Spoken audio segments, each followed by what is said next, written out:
folks. This video is going to be about my experiences getting a Filipino driver's license, and I'm going to explain some things as I understand them, but don't take my word for it as being an absolute fact. If you need to get a driver's license in the Philippines, it's best to go to the LT office in your area and ask questions yourself personally. I found that it's better to go in person to these offices than try to look online. Anyway, I've been in the Philippines now since my last re-entry for about 6 months.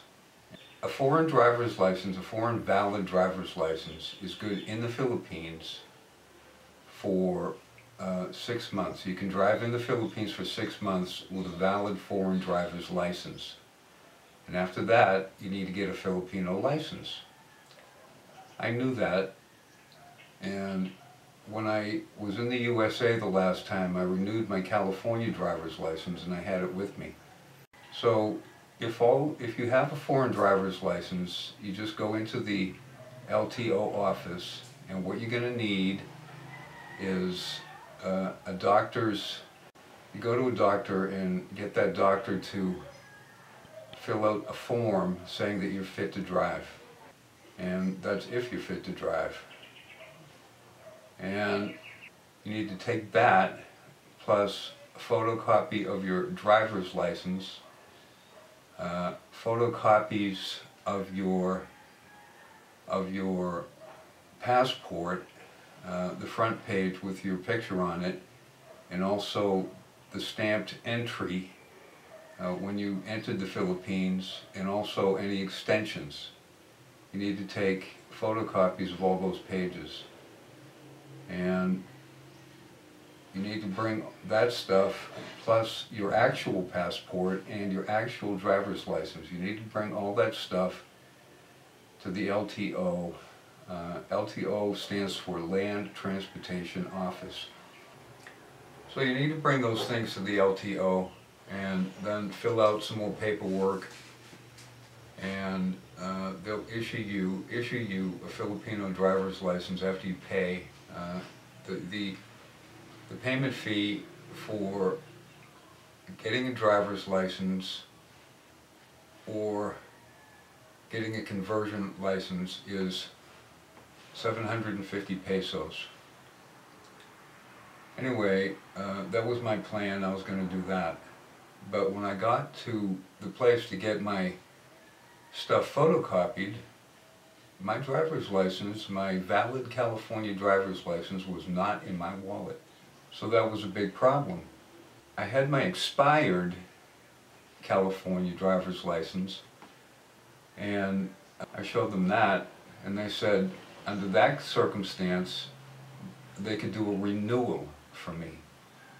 But I would have to take a written test and also a driving test in order to get a Filipino driver's license. So I agreed to that. Anyway, I had to come back the next day in order to take the written examination, and they don't give you a study book like they do in the USA. What they do is all of the people that are going to take their test pile into a room, and they're each given some sheets of paper that are stapled together that have the questions on it, and then they give the right answer. So you have to study that. Now, I did go online and I found a place to study. So you can study for that test online, although I found that the questions online are not really accurate as far as what the test is, but some of it's helpful. The road signs, and also some of the punishments and fees and fines that you'll pay if you break the law and you get caught doing it. Anyway, so I went into the LTO office the next day at 1 o'clock. That's when you have to be there. And I studied their little all the questions and the correct answers, and I passed.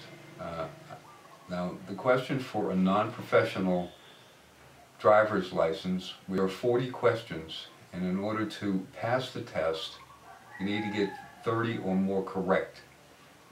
I got 34 right, so I passed.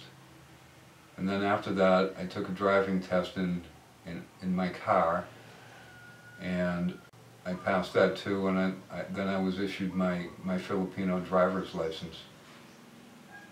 So that was my experience.